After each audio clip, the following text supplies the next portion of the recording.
Hello, everybody, and welcome back to another Hustlin' Hoops off-season preview. Today, we're going to be talking about the Dallas Mavericks. Now, jump right into it. Kyrie Irving, congratulations. 3-year, $126 million contract. You know, it's good to see him get paid. Good to see him, stay with the team and hopefully take another stab at it. As we saw at the end of last season, it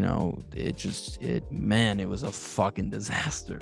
You had those last couple of games against Charlotte where it was like, oh my God, they just lost against Charlotte. And then it was like, oh my fucking God, they just lost against Charlotte. It was bad. Shit was bad. That was not a good look for either of them. And, you went out there this offseason and made some moves. I do think you were active enough to where me personally as an objective fan, right? I don't have any skin in the game. I don't care about whether or not the Mavericks are good or not. I genuinely think they did okay. You went and joined in on the Boston San Antonio trade situation, which obviously was orchestrated by you guys, being that it was a sign and trade with Grant Williams, 4-year, $53 million contract for Grant Williams. Congratulations as well. That was, trading Reggie Bullock and 4 second rounders and a 2030 first for Grant Williams. Solid trade. You didn't really give up that much, and you got back a decent fit for your team.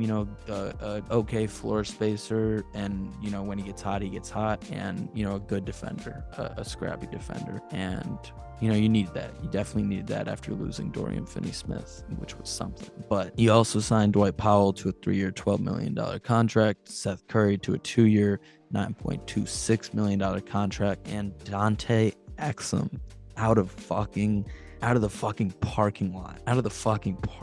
Dante Exum, 2 years, $6.15 million contract. Congratulations, Dante. I'm so happy to see him back in the league. 2K16 or whatever it was, 2K17, when you had to play him, that shit was hilarious.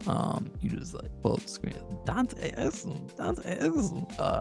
But then you also traded for Raquan Holmes and the draft rights to both Derek Lively II and Olivier Maxence Prosper, a power forward out of Marquette and pretty sure Montreal or whatever the fuck, some Canadian province, I think, and Derek Lively out of Duke. And Derek Lively, if not this year, in the next 2 years, is going to fill a huge hole for this Dallas team as, a pick and roll, lob threat, vertical, rim protector type of big. And that will be huge for them down the line. I think that draft, that draft trade, realistically, I wasn't expecting OKC to go and draft Derek Lively, but trading down and getting your guy still while being able to also get off the Davis Bertans contract was huge for sure. And that was a nice trade to open up some space down the line, because realistically you do that trade probably to avoid hitting the second apron or whatever. Now maybe that's just out the fucking window now that you've given Kyrie this big S contract. I don't know, cap experts help me, but realistically, lineup wise, let's get right into it. You got Doncic obviously at the point guard, Kyrie at the 2, Josh Green at the 3, Grant Williams at the 4, and whoever the fuck you want at the 5. I don't know.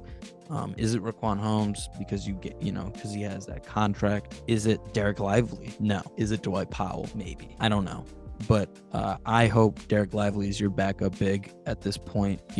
Day one, it's not going to be that. It almost definitely is not going to be that unless he just goes berserk in training camps. You've got Maxi Kleber at the backup 4, Tim Hardaway Jr. at the backup 3, Seth Curry at the backup 2, and Jaden Hardy as your backup 1. I love Jaden Hardy's game, especially with his tenacity when Luka and Kyrie came off the floor last year. That was just so much fun to watch. Every time he took it as an opportunity to fucking kill, and he did more often than not.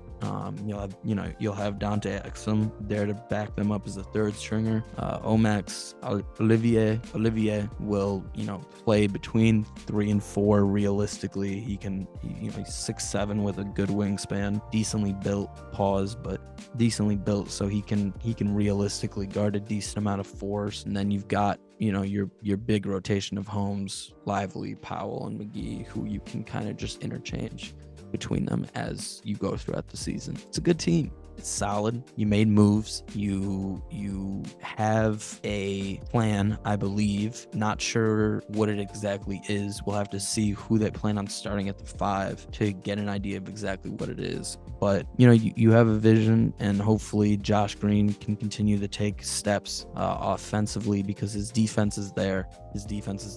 But it's the offensive, aspect that has to come around. And, being a starting 3 for this team, he would need to be able to knock down that 3 ball consistently, off the catch when open. And that's something that he hasn't truly been able to prove, but we'll see. I like this team. I'm not so sure how much I like them for the playoffs, how much I like them for contention, but Luka is going to be good for the next 15 years. So it is what it is. Peace.